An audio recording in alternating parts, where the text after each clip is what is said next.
ہم گھر بھی گرائیں اور لوگوں کا قتل عام بھی کریں گے۔ اسرائیل کی ہر دھرمی برقرار، جنوبی لبنان سے نکلنے سے انکار۔ امن معاہدے کے باوجود اتنا سخت بیان آنا ایسا کیوں ہے؟ اس بارے میں اظہر علی خان سے بات کرتے ہیں۔ اظہر بھائی، ایران اور امریکہ میں امن معاہدہ جو ہے وہ تقریباً ہو چلا ہے، کچھ شقوں پر اتفاق ہو گیا ہے، باقی کچھ باتیں جو ہیں اس پر معاملات چل رہے ہیں، لیکن اس کے باوجود اسرائیل کی ہر دھرمی برقرار ہے۔ وہ کہہ رہے ہیں ہم لاشیں بھی گرائیں گے، لوگوں کے گھروں پر قبضے بھی کریں گے، جنوبی لبنان کو نہیں چھوڑیں گے۔ اگر ایسا نہیں ہوتا تو پھر امن معاہدہ کدھر جائے گا؟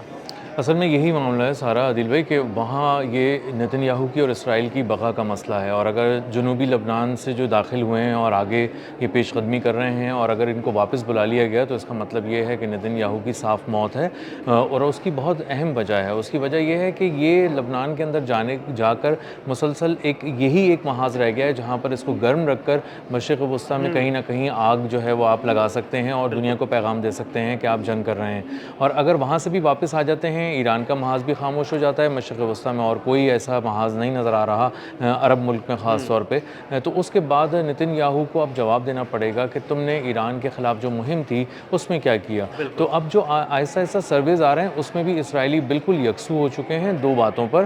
ایک تو یہ کہ ایران کامیاب ہو گیا ہے، اور دوسری بات یہ کہ نتن یاہو، اس کی پالیسیاں، اس کی کابینہ، اس کی فوج ناکام ہو گئی ہے۔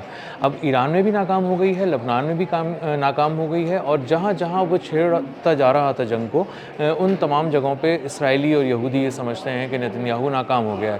اب نتن یاہو کا پرابلم یہ ہے کہ وہ اب کیسے جواب دے گا۔ اس نے سب سے پہلے یہ کہا تھا کہ میں ایران کو 4-5 دن میں ختم کر دوں گا، امریکہ کی مدد سے کر رہا ہوں تو میں بڑے حملے کروں گا۔ وہ نہیں ہو سکا۔ ایران ابھی بھی ڈٹ کے کھڑا ہوا ہے، اس کو اپنی بقا کی جنگ لڑنی تھی ایران نے، وہ لڑ کر کامیاب ہو کر ابھر کر سامنے آ گیا، وہ معاشی طاقت بن گیا۔ اس پہ سے جو معاشی پابندیاں تھیں وہ اٹھنا شروع ہو گئیں۔ امریکہ نے جو ایرانی تیل پر پابندیاں لگائی تھی وہ بھی ہٹا لی ہیں۔ جی بالکل، اور اسی کے ساتھ ساتھ جو اربوں ڈالر کے جو اس کے اثاثے منجمد ہو گئے تھے وہ بھی آہستہ آہستہ کر کے کھل رہے ہیں، واپس ملنا شروع ہو جائیں گے، اور اب دنیا جو ہے ان نیٹی گریٹیز پہ بات کر رہی ہے، کس طرح ان کو دیا جائے، کس طرح اس کا پروسیجر ہوگا، کس طرح ڈسبرسمنٹ ہوگی فنڈز کی، اب ان ساری چیزوں پہ بات ہو رہی ہے۔ اور جو اسٹیٹ بینک کے جو تہران کے جو گورنر ہیں، سربراہ ہیں، وہ بھی یہی کہہ رہے ہیں کہ فنڈز کتنی بڑی تعداد میں آئیں گے ابھی مجھے معلوم نہیں، لیکن یہ آنے والے ہیں اور ہم اس کا انتظام کر رہے ہیں۔ اس کا مطلب یہ ہے کہ ایران جو ہے وہ اکنامکلی اب ہمیں اسٹرینتھن ہوتا ہوا نظر آئے گا، اور 40-50 ارب ڈالر تیل کی جو برآمد سے ایک سال کے اندر ہمیں اندازہ ہوگا کہ یہ کما رہا ہے تیل سے۔ 40-50 ارب ڈالر، جی بہت بہت بڑی رقم ہے، اور ابھی کچھ عرصے کے اندر ہی یہ 8-10 ارب ڈالر کے تیل جو ہے وہ ایکسپورٹ کریں گے۔ انہوں نے آلریڈی، جب یہ ابھی سینکشنز تھوڑی سی اٹھ رہی تھیں اور تھوڑی لگی ہوئی تھیں، اسی وقت انہوں نے تقریباً 2 ارب ڈالر سے کچھ کم کا تیل جو ہے وہ ایکسپورٹ کیا تھا، 1.6 بلین ڈالرز کا۔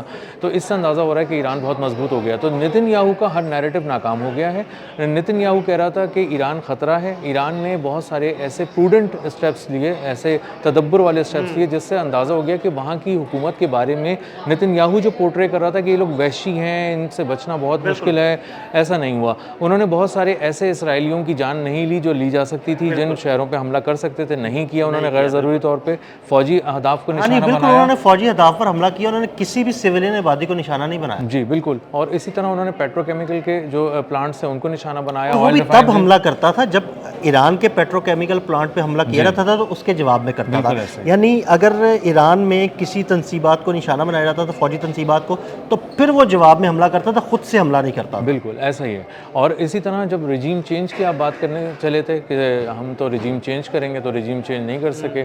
آپ نے والد کی جان لے لی، ان کے بیٹے کو جو ہے وہ شہادت کے بعد وہ آ گئے یہاں پر، اور وہ اس سے زیادہ ایک الگ انداز میں چیزوں کو لے کے چل رہے ہیں۔ تو اندازہ یہ ہو رہا ہے کہ نتن یاہو کی گرپ ایران پہ تو کمزور ہو چکی تھی، اب لبنان پہ بھی ایسا ایسا ختم ہو رہی ہے۔ تو لبنان میں جو مزاحمت کر رہے ہیں، جو وہاں پر حزب اللہ ہے، تو وہ کوشش کر کے اپنے سائز سے کافی بڑے لیول کی مزاحمت کر رہی ہے، اور ہمیں دیکھنے میں آ رہا ہے انہوں نے ساؤتھ سے مارنا شروع کیا ہے، اور وہ سینٹر تک مارتے مارتے ان کو لائے ہیں۔ اب انہوں نے ایک ایک فوجی کو جب ڈرون سے نشانہ بنایا، کروز میزائل سے نشانہ بنایا، اور اسی کے ساتھ ساتھ جو انہوں نے ناردرن اسرائیل کا محاذ گرم کر دیا، یعنی شمالی جو اسرائیل تھا وہ انہوں نے بالکل ویسے کر دیا جیسے سینٹرل تل اویو تھا، جو 2-3 مہینے پہلے تک تھا، کہ وہاں پہ بم آ کے گر رہے تھے، میزائل آ کے گر رہے تھے، سائرن بج رہے تھے، الارمز بج رہے تھے، اور لوگوں کو کہا جا رہا تھا کہ آپ پہنچیں، بنکرز کے اندر چھپ جائیں۔ تو زندگی شمالی اسرائیل میں بالکل ویسی ہو گئی تھی جیسے تل اویو میں 2-2.5-3 مہینے پہلے تک تھی۔